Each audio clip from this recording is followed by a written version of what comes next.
The first time it happened, it was just a wrinkle of a nose, a shift in posture, a barely, their glance from the girl in the next row. Like something sour had drifted in on the air and landed right at Miriam's desk. Miriam felt it before she smelled it, because it wasn't just the scent. It was the way the room changed. The way students started leaning away, like gravity had shifted to the left of her. The way the boy behind her lifted his hoodie to cover his nose and muttered something that sounded like. She tried to stay still, tried to press her knees together under the desk and pull her arms in tighter. She even pushed her backpack further under her chair, as if hiding it might somehow erase the invisible fog that clung to her clothes. The girl 2 seats away raised her hand. "Miss Halberd, can I move seats?" The teacher blinked. "What for, Julia?" "Just can I sit by the window? It's kind of stuffy over here." Miss Halberd's eyes flicked briefly toward Miriam. Then back. She said nothing, just nodded and waved Julia across the room. The class didn't laugh. But something about the silence that followed felt worse. By the end of the period, Miriam had folded so far into herself that her pencil had slipped from her fingers and rolled off the desk without her noticing. She didn't move to pick it up. At lunch, she took the far table near the supply closet, the one the janitor usually rolled past with his cart. Her lunch was a small Tupperware of leftover rice, some dried apple slices, and a cup of yogurt that had nearly turned. The lid was cracked. The spoon was bent. She ate quickly, quietly, trying not to breathe too much, trying not to smell herself. The cafeteria air was warm, full of steam from spaghetti trays and sour milk cartons, but she could feel it on her skin, what they were all sensing. Something faint and stale like clothes left damp too long, and still no one said it directly. Not yet. But the looks, the space, they said everything. After school, she took the long way home. Past the ball field, past the shuttered hardware store, past the dumpster behind the gas station where the wind always smelled like burnt rubber. Her shoes had holes at the toes. She wore 2 pairs of socks to keep the rain out. It didn't help much. By the time she got home, if you could call it that, her socks were soaked. The apartment was dark. Mom wouldn't be home until after midnight, working another shift at the diner.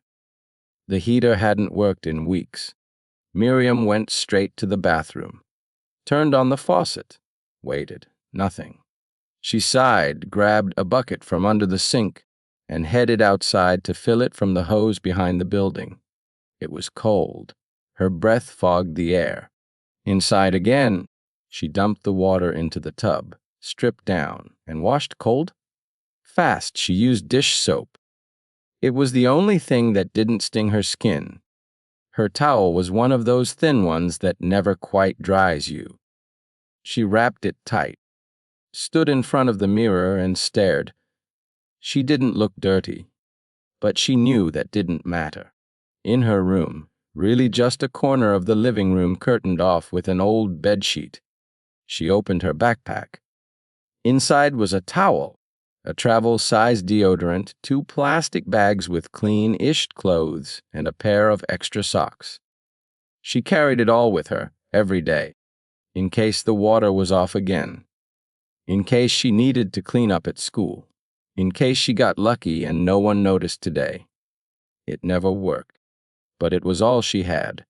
She closed the bag, pressed her face to it, and whispered, "Please. Just let them not notice tomorrow." She slept with her hoodie on, the one with the sleeves too long. But tomorrow didn't bring relief.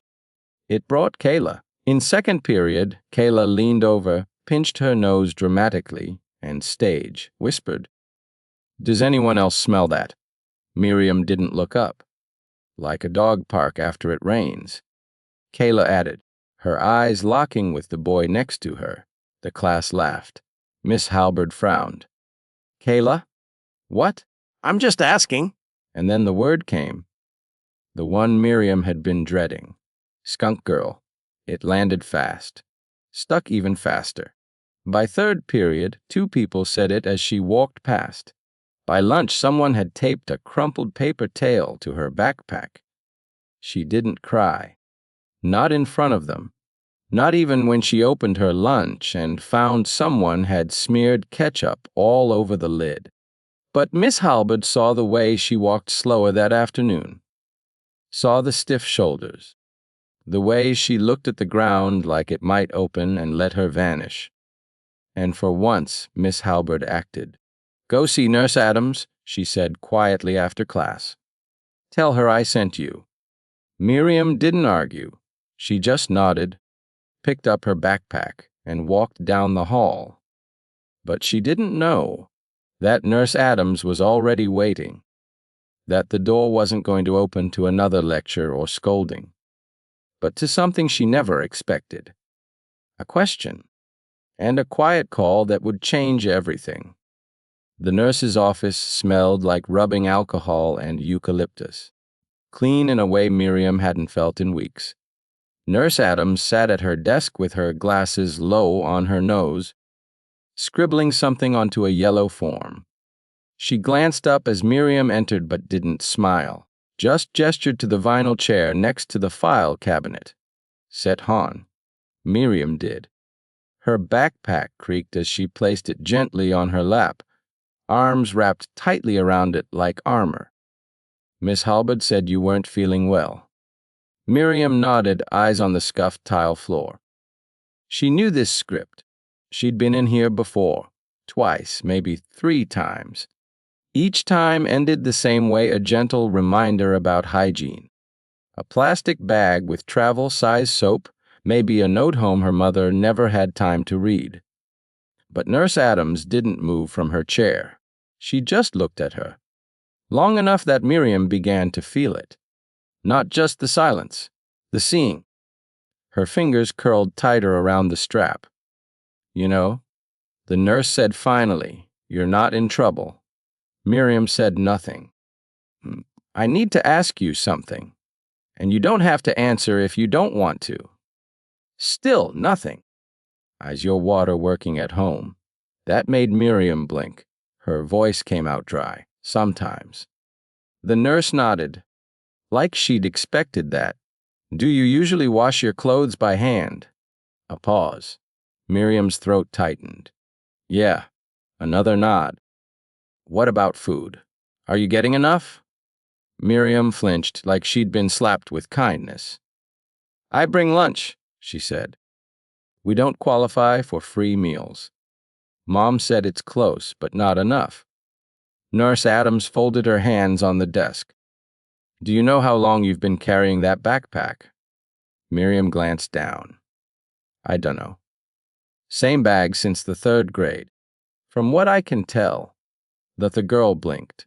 Her hands tightened. She felt like running. But Nurse Adams didn't lean forward, didn't frown, didn't pity. She just got up, walked slowly around the desk, and knelt next to Miriam's chair. "Can I see what's inside?" Miriam hesitated, then unzipped it slowly. Inside socks. A travel size bar of soap. A small comb with missing teeth. A plastic bag with underwear and a ragged t-shirt, 1 small towel. 2 empty deodorant sticks, used to the nub. Nurse Adams looked, then exhaled, then said softly, "Thank you for showing me."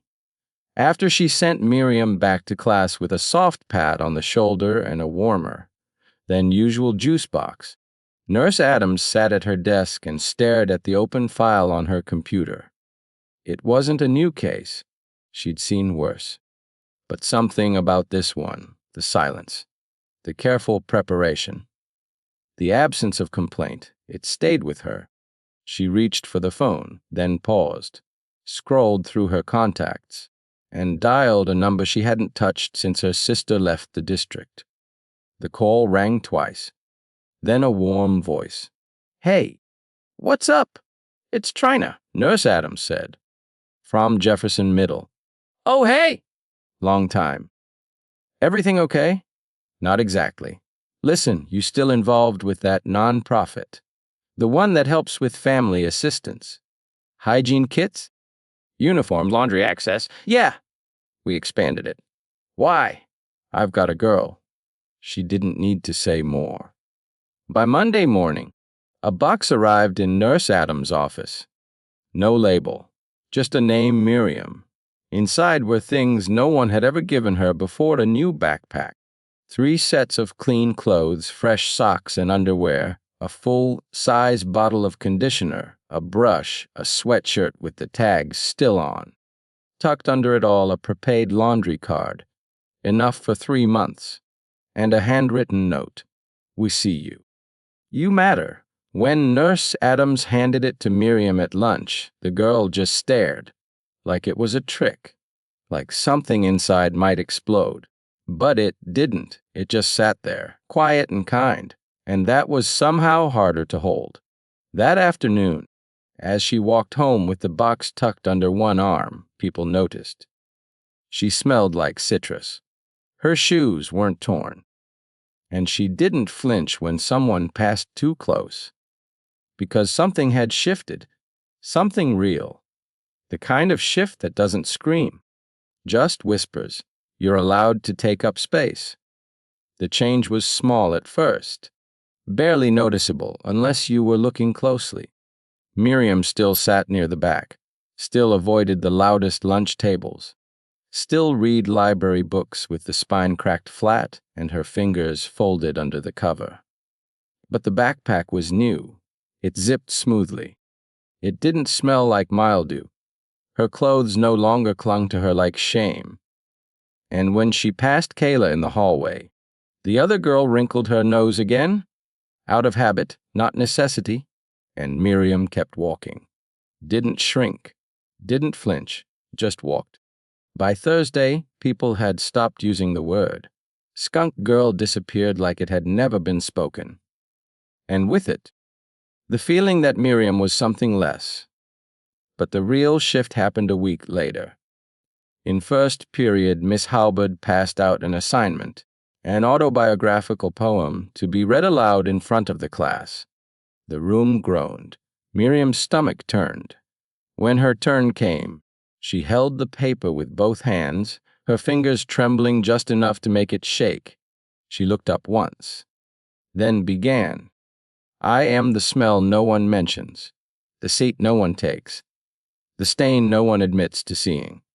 But I am also the pocket comb, the dollar soap, the bucket behind the building. I am the hands that scrub in silence, the girl who stays still until the bell. She stopped there. Didn't read the last stanza. It was the one that said, I used to think I didn't matter. She didn't need to say it, because the room was silent. And for once, it wasn't the kind that hurt. After class, Miss Halberd pulled her aside. I didn't know, she said softly. Miriam shrugged. Sometimes I don't either. Miss Halberd handed her the paper.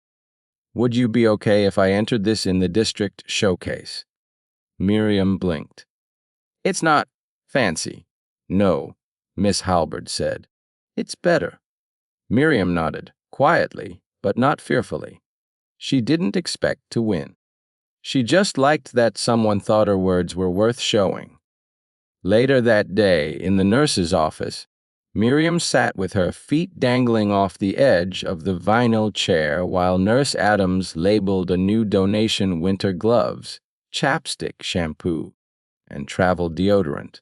The pile wasn't hers. Not this time. Is it okay if I help hand them out? Miriam asked. The nurse looked up. Her surprise faded quickly into a smile.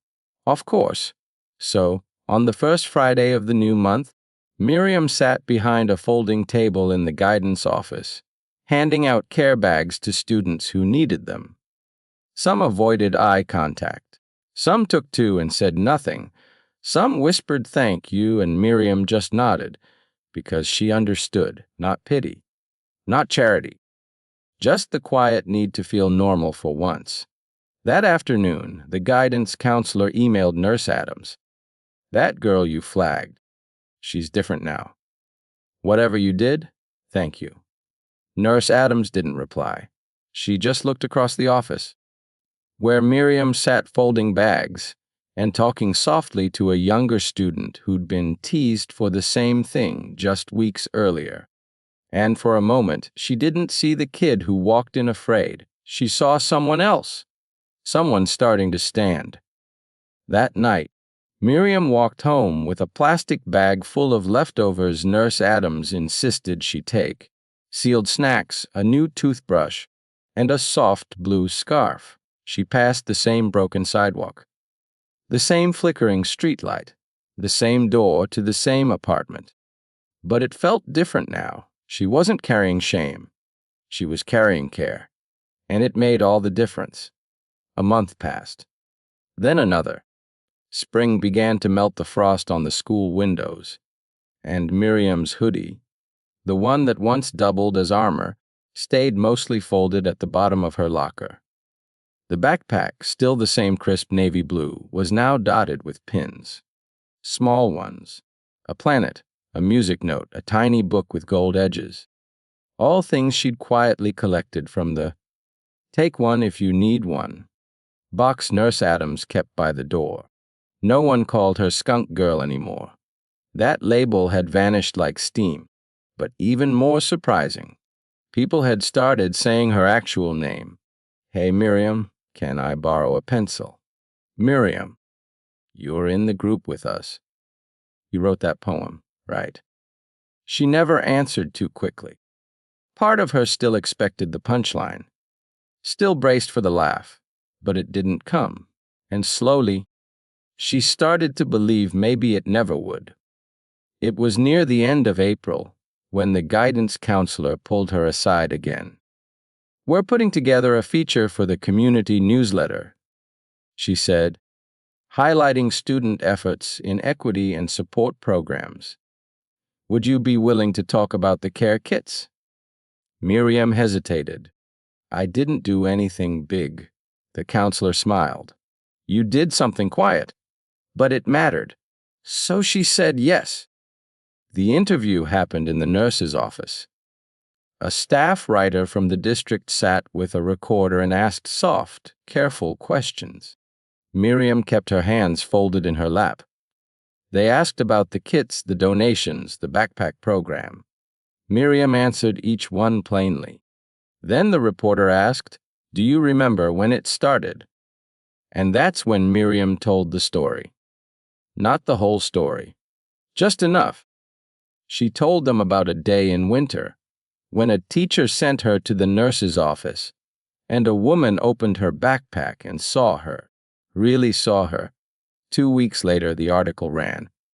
It wasn't front page, just a column on the inside of the school newsletter. But people noticed. So did someone else. Someone who hadn't been in the building since that winter, Mr. Ellison. He hadn't said much when he left, just retired quietly after 30 years of cleaning floors and listening to things no one meant for him to hear. But Nurse Adams had sent him a copy of the article, and he had called the school that morning just to say thank you. "You were right to see her," he told the nurse. "Some kids just need a doorway that doesn't creak." A week later, something arrived in the mail. No return address. Just Miriam's name handwritten with careful loops in the letters. Inside was a card. "You don't smell like shame anymore. You smell like strength. I hope you always do. E." She read it 3 times before putting it in her backpack. Not because she needed the words, but because she finally knew they were true. By the end of the year, Miriam had started her own idea, a school-wide quiet closet. It was a space behind the gym, an old storage room filled with donated clothes, soaps, combs, and clean socks. She worked with Nurse Adams to sort them, fold them, and arrange them with care. No sign-in, no questions, just shelves. And a sign taped to the door in her own handwriting. "Take what you need. Leave what you don't. You matter, even if no one says it yet." One afternoon, a girl in 6th grade walked in, Small, quiet, eyes down. Miriam didn't ask, just pointed to the shelves and smiled. The girl took a toothbrush, a scarf, and a trial-size bottle of shampoo, then turned to go. But before she did, she stopped and whispered, "Thanks." Miriam nodded. "Anytime." Because she knew. She knew what it felt like to walk around with your life zipped into a bag, to carry silence like it was shame, to mistake invisibility for safety. And now she knew what it felt like to be seen, not PD'd, not judged. Seen. The last week of school always felt different. The halls echoed less. The clocks seemed slower. Even the teachers stopped pretending everything had to be serious. For most kids, that week meant field days and movie periods and counting down to summer. For Miriam, it meant something else. It meant a year survived. She'd made it through the winter without a single detention slip, without another trip to the principal's office for hygiene concerns. No new nicknames, no paper tails taped to her backpack. Just days. Clean ones. In first period, a girl named Riley asked her to sign her yearbook. Miriam blinked. "You sure?" Riley smiled. "You wrote that poem, right?" Miriam nodded. "Then yeah, sign it." She took the pen carefully and wrote, "Stay kind. And if you can't be kind, be soft." Riley read it, paused, then underlined it. The next day, Miriam stopped by the nurse's office one last time before summer. "I packed a few kits just in case," she said, holding a box of labeled bags. "You can hand them out next year." Nurse Adams smiled and stepped out from behind her desk. "You could come back, you know. Help me run it." Miriam tilted her head. "I'm just going into 8th. Doesn't mean you're not already a leader." Miriam smiled soft and small. Then her eyes drifted to the corkboard near the sink. Pinned there was a folded note. She recognized the handwriting. It was hers. The poem she'd written for English, typed neatly and printed on paper, now slightly yellowed by the sun. At the bottom, someone had added a line in pen. "Every hallway needs a heartbeat. She became ours." Miriam looked at the nurse. "Did you write that?" Nurse Adams grinned. "Nope. Then who?" The nurse nodded toward the filing cabinet. There, tucked in the corner, sat an old mop bucket and a pair of work gloves. "I think you already know." She walked home slower that day. Not because her shoes hurt. They didn't anymore. But because the walk didn't feel heavy now. It didn't feel like something she had to survive. It felt like something she chose. Her mother greeted her at the door with a tired smile and a cold glass of lemonade. The apartment still smelled like detergent and cheap candles, but it didn't feel sad. Not anymore. On the kitchen table was a library flyer. Youth Poetry Night, Readers Welcome. Miriam picked it up and smiled. Later that night, she sat at her small desk.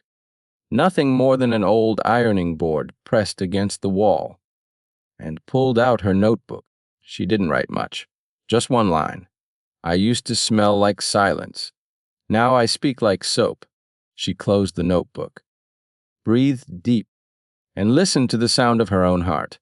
It didn't race anymore. It beat steady, like a promise. Some stories don't end with standing ovations or roaring applause. They end in backpacks, in toothbrushes and clean socks, and the quiet dignity of someone being handed something they never knew they were allowed to ask for. Miriam didn't ask to be noticed. She didn't raise her hand or take the spotlight. She simply endured, silently, gently, and for a long time that felt like enough. Until someone looked closer, until someone opened her backpack, not to judge, but to understand. And from that small act came something larger than pity, larger than help, came permission. To be seen, to be helped, to believe she deserved more than survival. Because kindness, when given quietly, leaves the deepest echo. You may not remember who sat beside you in math class, but you'll remember who looked at you, really looked, and said, "You matter." Even if you don't smell like roses, even if your shoes are borrowed, even if the world hasn't clapped for you yet, you are worth the clean water, the fresh shirt, the second chance. Miriam's story may not make the news, but it changed her hallway. And maybe it changed you too. If it did, carry it forward. Fold it gently into someone else's backpack and walk beside them.